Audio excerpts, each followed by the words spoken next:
Bonjour, chers internautes, bienvenue dans vos instants dynamiques. Avez-vous déjà entendu parler de la GPEC, la gestion prévisionnelle des emplois et des compétences? Oui? Non? Je vous invite à suivre l'entretien avec notre consultant expert en ressources humaines sur la pratique de la GPEC, son enjeu et sa finalité. La GPEC, connue comme étant la gestion prévisionnelle des emplois et des compétences, à l'origine consistait d'abord à la gestion des effectifs ou à la gestion des emplois.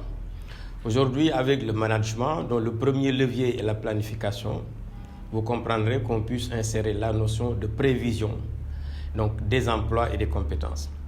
Il y a une relation quasi naturelle entre la compétence et l'emploi. En effet, l'éligibilité à un emploi est conditionnée par la compétence requise à cet emploi. Et la compétence requise à cet emploi permet donc de créer ce qu'on appelle la performance, qui va également générer la valeur ajoutée d'une entreprise.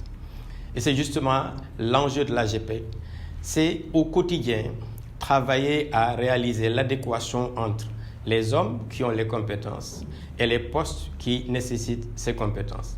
Évidemment, aujourd'hui, dans un monde de globalisation, dans un monde de concurrence, où tout change, il arrive parfois que les exigences du marché, évidemment, se modifient et l'entreprise doit s'adapter. Ce qui va se traduire par une restructuration interne, une réorganisation qui peut emporter la modification des emplois ou la suppression des emplois.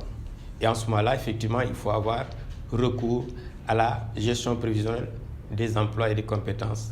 C'est tout son objet. Son objectif est d'assurer la continuité à la fois organisationnelle et fonctionnelle de l'entreprise en lui permettant d'avoir à temps opportun et au moment opportun les hommes qu'il faut à la place qu'il faut. Donc, investir des compétences nécessaires pour toujours piloter les processus opérationnels, donc organisationnels, et pouvoir toujours créer de la valeur ajoutée à partir de la performance des salariés. Ouais, donc la GPEC va faire appel à la fois à la question de la performance, mais aussi à la question de la récompense.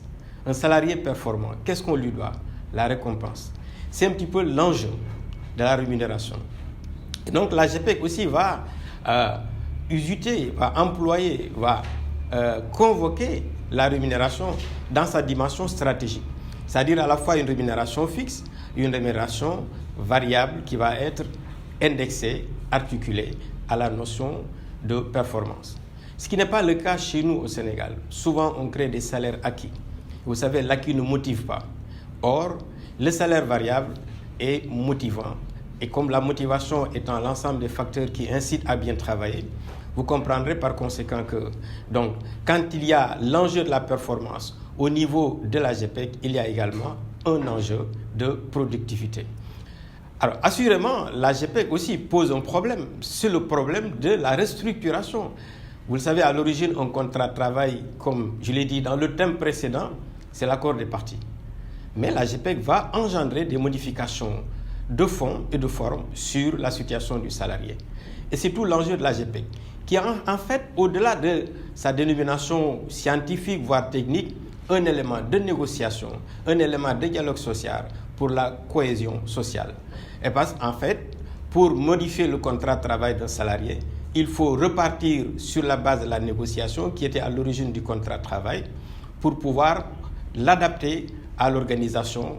Et cette adaptation peut amener à la formation, à la promotion, voire des fois aussi à la rétrogradation. Mais lorsque les accords sont déjà noués pour adapter l'entreprise, évidemment, ça ne pose pas de problème. Mais quand ceci n'est pas le cas, effectivement, il y a des conflits parce qu'il y a des modifications et en général, on a toujours peur du changement auquel on n'a pas été préparé. Donc, c'est tout l'enjeu de la GPEC aujourd'hui, qui pourtant, mine de rien, part déjà de la gestion de l'âge de la retraite. Le premier levier de la GPEC, c'est l'âge de la retraite.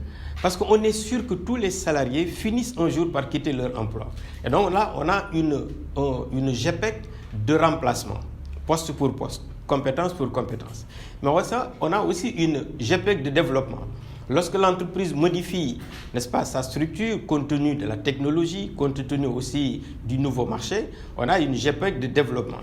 Et c'est tout l'enjeu de la formation qui va permettre l'adaptation au personnel. Donc aujourd'hui, toutes les entreprises dans un environnement dont la seule certitude est que c'est son incertitude parce qu'il change tout le temps, il faut que les entreprises développent l'AGPEC. Heureusement, au Sénégal, l'AGPEC est dans une certaine mesure réglée par le droit du travail qui comporte des clauses de modification à la fois substantielles et non substantielles au contrat de travail. L'AGPEC, in fine, va permettre à l'entreprise d'assurer sa sécurité, sa pérennité, grâce à l'adaptation, grâce à l'innovation, grâce au développement, dans un esprit de partenariat, donc dans un climat social apaisé. Et le climat social apaisé est un instrument, est une des conditions essentielles de la productivité et la performance d'une organisation. Je vous remercie. C'était votre épisode de vos instants dynamiques. Merci de nous avoir suivis. Vous pouvez interagir sous cette vidéo en nous disant le thème qui vous intéresse, en nous donnant vos avis ou tout simplement partager votre expérience. Nous vous donnons rendez-vous prochainement pour le prochain numéro. Surtout, n'oubliez pas de vous abonner.